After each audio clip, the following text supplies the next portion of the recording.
This video is brought to you by Metrica Sports, the fundamental tool for every coach and analyst.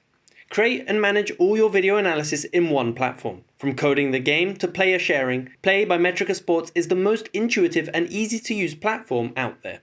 It's an incredible tool with unlimited potential and can be used for a number of different sports or individuals who want to improve their game using video analysis. Code key moments of the game and analyze and share them with staff and players. Use coupon FootballMeta at checkout for a 10% discount. When it comes to football pitches, it's safe to say that managers have explored every inch available in an attempt to progress the game even further and bring glory to their teams. Managers will have a specific playstyle that they want their teams to adopt, and will often find themselves dividing the pitch into different zones to help the players better understand each phase of the game. Well, in today's video, we're going to be looking at the different ways a football pitch can be divided, and how a simple change could drastically improve a team's performance.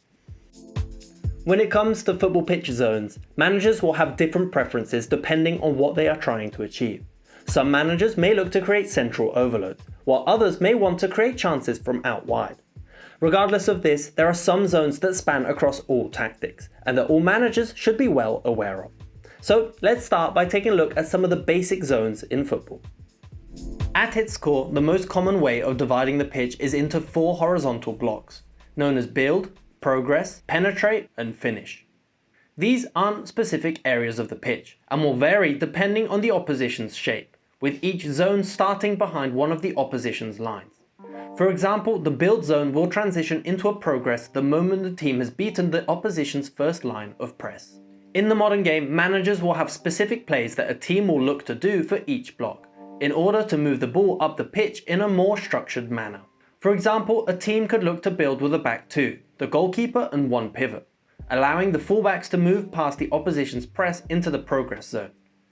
This shape could draw the opposition closer and thus create more space in midfield for the team to exploit. In progress, the fullbacks could look to stay wide and stretch the midfield, meaning there are central channels to move the ball through to the attacking midfielder. And in the penetrate zone, could then look to feed the wingers or the striker in behind to finish the attack. Other managers may look to avoid the first 2 zones entirely, and will choose to play the ball into the penetration zone, where they can look to get on the end of any loose balls and immediately create a dangerous opportunity. By dividing the pitch like this, it helps the players understand what their jobs are in each area. And depending on the position of the ball and the opposition, a manager can code a player's movement to exploit certain gaps. These first 4 zones are a great starting point to help teams progress up the pitch. But it is rather limited, as there are no vertical channels for a team to use as a reference, making it harder for managers to explain what to do if the ball is out wide, and where the players should move if they want to create chances from the flanks. To overcome this issue, the next way of dividing the pitch uses 5 vertical channels, known as the wings, the half spaces, and the center. Typically, the idea is that one player from an attacking line of 5 would be positioned in each vertical zone, as this prevents players from crowding the same area of the pitch, whilst also maintaining a presence across the entire width of the pitch. If one or multiple zones were left unoccupied because there were more players in a certain zone, then the attacking 5's access to one another would decrease, as there would be greater distances between the players. The concept of these vertical channels becomes a lot more important further up the pitch, as these can be used to create vertical passing options out of the back line. These vertical channels go one step further in helping the team occupy the correct positions. But the real advantage comes when both horizontal and vertical channels are used simultaneously. This next way of dividing the pitch is arguably the most used and well known, with 3 vertical channels and 6 horizontal zones. This structure already helps coaches and players understand their positionings more clearly. For example, rather than a coach saying he wants 4 players during build-up, he can specifically position players in key zones that create the most difficulty for the opposition. Let's say the attacking team is playing in a 4-3-3, and the defending team is lined up in a 3-4-3. The 4-3-3 has the advantage of an extra player in midfield, and will likely want to exploit this advantage and avoid the wings, where the 3-4-3 has more support. To do this, a manager could instruct his fullbacks to start in zones 4 and 6, forcing the defending wingbacks to stay wide. With the holding mid in zone 5, the opposition will either choose to drop their press further back, or will need to try and cover passing lanes into the centre, which becomes difficult to do when one of the other 2 midfielders can rotate from zone 8 into zone 5. Ideally, no more than 2 players should be present in the same zone, in order to effectively cover the width and depth of the pitch. Within this 18-zone system, the most crucial area is Zone 14, also referred to as the hole, and is located in the middle of the pitch outside the penalty area.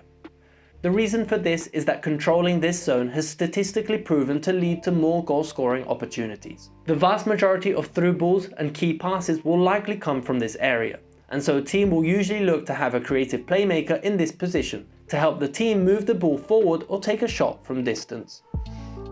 However, research and data surrounding Zone 14 is a bit outdated, with the majority of research being conducted in the early 2000s, and football has evolved significantly since then.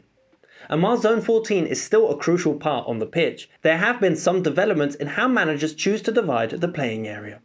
This final way provides an even more detailed representation of the spaces players should look to occupy, and can unlock areas of the pitch that aren't so easy to defend. This method has been used by world-class coaches such as Pep Guardiola, and the pitch is divided into 4 horizontal and 5 vertical zones, with some areas having specific subdivisions.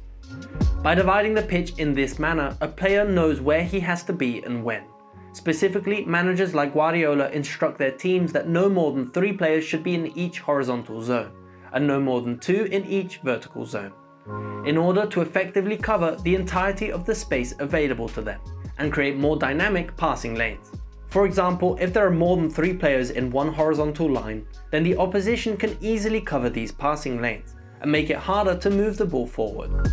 And so by having the team staggered both horizontally and vertically means there will always be options between the lines. One way Guardiola gets around this issue is by having one fullback move into the back 3, with the other moving more centrally, allowing the front 5 to be staggered further up on the opposition's defensive line. The main idea with this method is for managers who prefer positional play, and look to disrupt the opposition's defensive block with quick, intricate passes. And by doing this will spend less time looking for a teammate, as they know they will be in a specific area of the pitch when the ball is played. The key areas that are present within these pitch markings are the half spaces. These areas are extremely tricky to defend, and can quickly create space for a player to attack. The reason why this space is so dangerous is because it forces the defending team to make a choice. For example, if the fullback chooses to close down the player in the half space, then it creates space for the winger to move into and cross into the box. Or if it's the centre back who steps out, then channels open up centrally for the striker to move into and take a shot. Or for a quick 1-2 for the attacking mid to take advantage of this space. Having players staggered in each of these key zones means the defensive team will have to be extremely focused to stop all these gaps. By mastering all of these ways of dividing the pitch, it makes the coach's job a lot easier, who can now explain their tactics with a lot more detail, and players will spend less time making a decision on where to move the ball. However, that is definitely easier said than done, and managers have spent their whole careers perfecting these zones.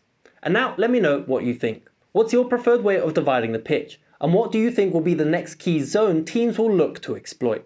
Let me know in the comments down below, along with any suggestions for future videos. As always, if you enjoyed this content, then please leave a like and subscribe for more. Thanks for watching.